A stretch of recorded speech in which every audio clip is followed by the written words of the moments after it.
This is one of those times where I wish I was using a camera, because if I did, you would see the big smile on my face right now. I have played the Halo Infinite campaign, and we have so much to talk about.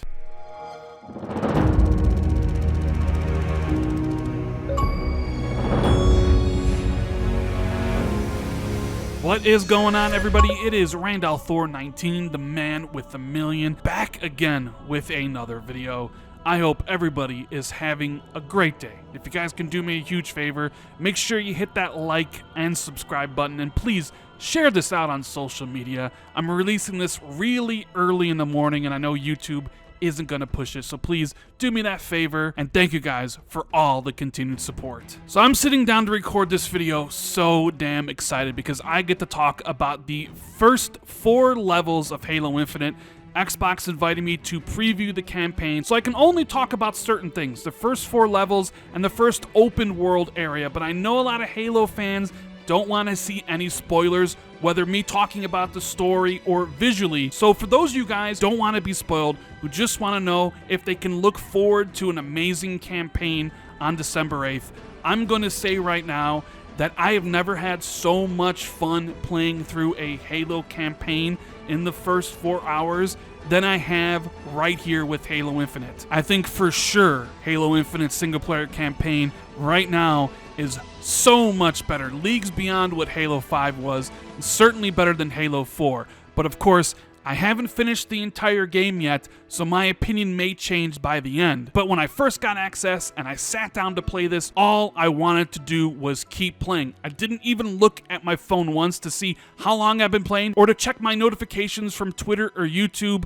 I was just focused on Master Chief and his journey, and the mysteries that 343 has laid out just made me want to keep on playing the game. And honestly, I would have finished it in one sitting if I didn't have to take some footage, gather my thoughts, and make this video. I know everyone is currently enjoying the surprise stealth drop that 343 did with Halo Infinite's multiplayer, and if I wasn't making this video right now, I would be playing the Halo Infinite campaign because I need to see how this all unfolds. I need to see all the secrets be revealed.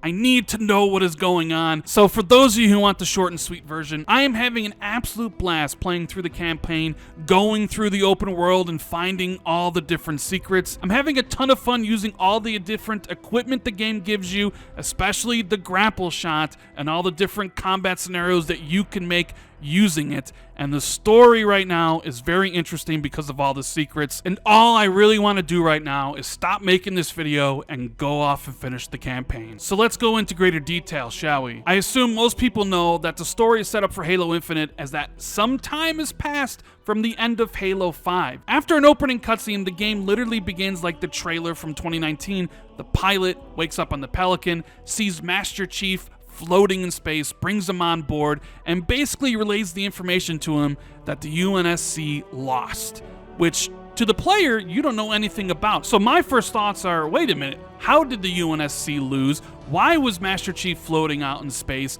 Those are the secrets I hope the campaign reveals the more I play. So essentially the game starts there. You board a brute ship and you start fighting the grunts, the jackals, and the brutes, and it is so much fun fighting the brutes. They are a much better enemy than the Prometheans ever were.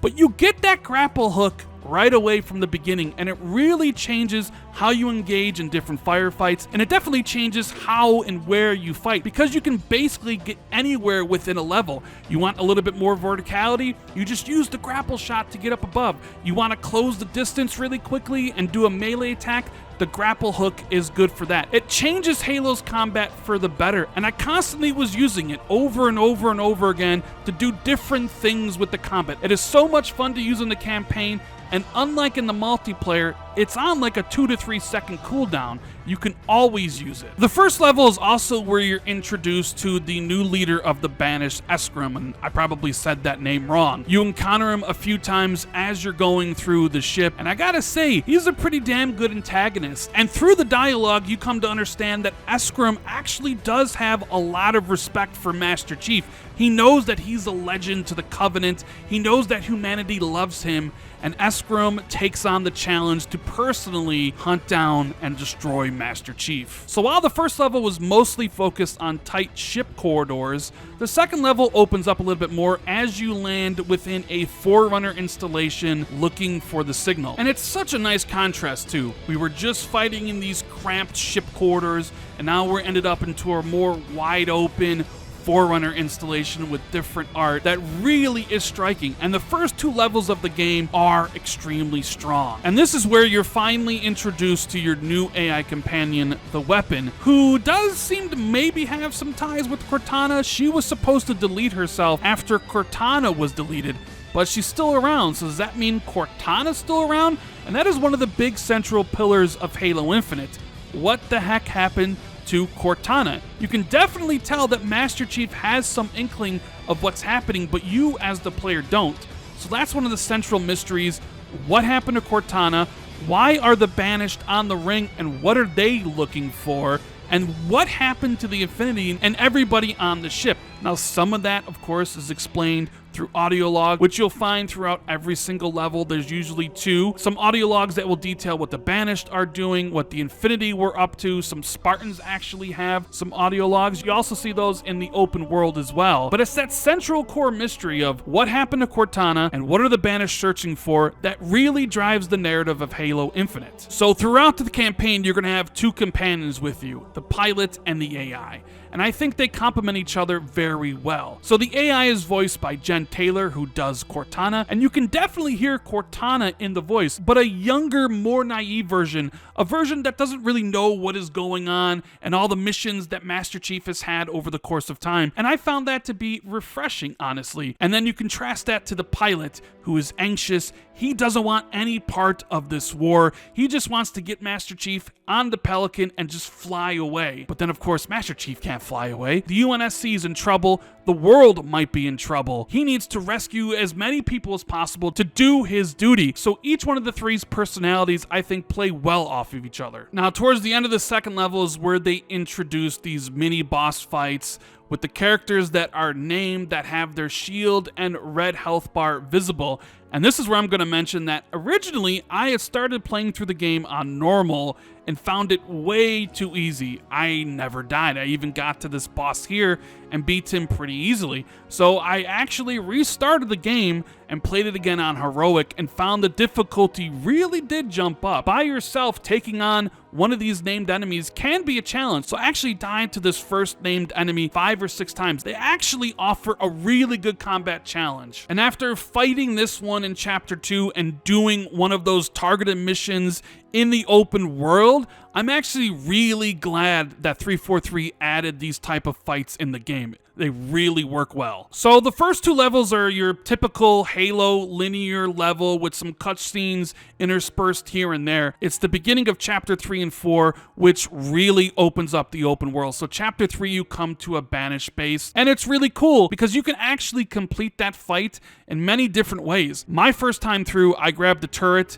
and actually mowed down a lot of people, but I noticed after beating everybody, when you searched around the compound, that there were secret hidden compartments for rocket launchers, for snipers, for skewers, for some power weapons that would help you take out some of the tougher brutes and elite enemies. And this is where the game finally introduces you to Spartan Cores, which is Halo Infinite's upgrade system. So scattered throughout the map in levels and in the open world, you can find Spartan Cores, which you then can use to upgrade your shield. Like each upgrade gives an extra 15% to your shield integrity, or a 40% cooldown reduction on the grapple shot, and adding electricity to stun some of the enemies if you hit them. And finally, after Mission 3 is when we enter the quote-unquote open world Halo for the very first time. And I gotta say, it's not as open world as a lot of people feared, because you're not really allowed to explore the entire ring, as each island is segmented from the others. So you can only explore and do these side missions across the map before you have to return to do the main story and then presumably open up more and more different areas. Now, each one of these segmented islands has a forward operating base that when you get rid of all the Banished presence there, you take over this FOB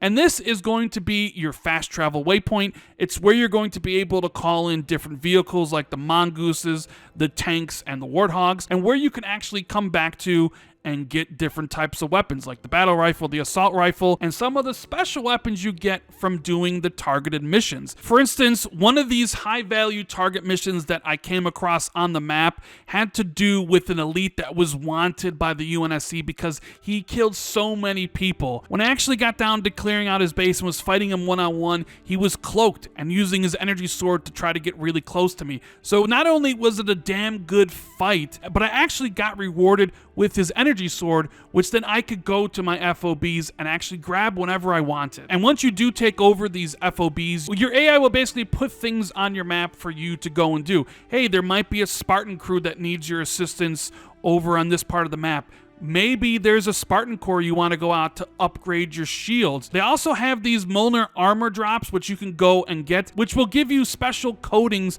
for your character in multiplayer. And you will also run across these banished keeps or strongholds that have a ton of enemies defending them. And you go in there, you do a specific thing, you take over the stronghold, and you're rewarded with Valor. Everything you do in the open world, from taking down these strongholds to rescuing the Marines, rewards you with Valor. But Valor isn't the currency that you spend. You see, when you first take over an FOB, you can only call in a mongoose, you can only requisition an assault rifle. But the more valor you get, the better things you can actually call in. So while it's a mongoose at first, if you keep on doing those side missions, you'll eventually be able to call in a warthog, or perhaps a tank, a sniper rifle, or a rocket launcher. One of the things I really did enjoy about the open world was how I engaged in a fight. I mentioned before that high-value target that had the energy sword. There's many different ways you could begin that fight. Perhaps you just went right down the middle, opened up, and was fighting everybody at once. But I actually used the grapple hook to get up on a cliff and actually ran across a rocket launcher that was abandoned and shot that down into the camp, killing a whole bunch of enemies before I even engaged the high-value target. Or perhaps that keep I mentioned earlier. You could get a sniper rifle or a skewer, get up really high, take out some of the elites or brutes before you even get into the camp. Or maybe you get into the camp and you just want to fight people one up. But what I did for my playthrough was I found a ghost on the other side of the island, brought that ghost into the keep, and just absolutely destroyed everybody. So there's definitely a lot of different ways you can engage the combat fights with many different weapons that you choose from, and many different elevations because of the grapple hook. It is so much fun to play through this game. I'm kind of getting a little bit long-winded right now, so I'm gonna wrap everything up. I am having an absolute blast playing through the campaign so far. I've only played through the first 4 levels and the first section of the open world, but if the game continues this pace and delivers on the exciting mysteries about what happened to Cortana and what the Banished are looking for, that I think without a doubt this will be 343's best Halo campaign ever. The game is as fun to play and get into firefights as it's always in, and the addition of the equipment like the grapple shot makes it even better, and the open world isn't as intrusive as I thought it would be because it's sort of segmented, sectioned off. There isn't that much to explore before you have to go back to the main path to unlock further areas of the ring. All I want to do right now is stop recording this video, finish the editing, and go play the rest of the Halo campaign. That's how excited I am to actually finish the fight. So those are my thoughts on the first 4 levels or first 4 hours of Halo Infinite. Let me know what you think about everything in the comments below, and if you enjoyed the video, make sure you hit that like and subscribe button. Please share this out on social media. Hit that notification bell. If you want to take your support even further, you can always hit the join button. Thank you guys so much for watching the video. I truly appreciate it, and I'll see you in the next one. Later, guys.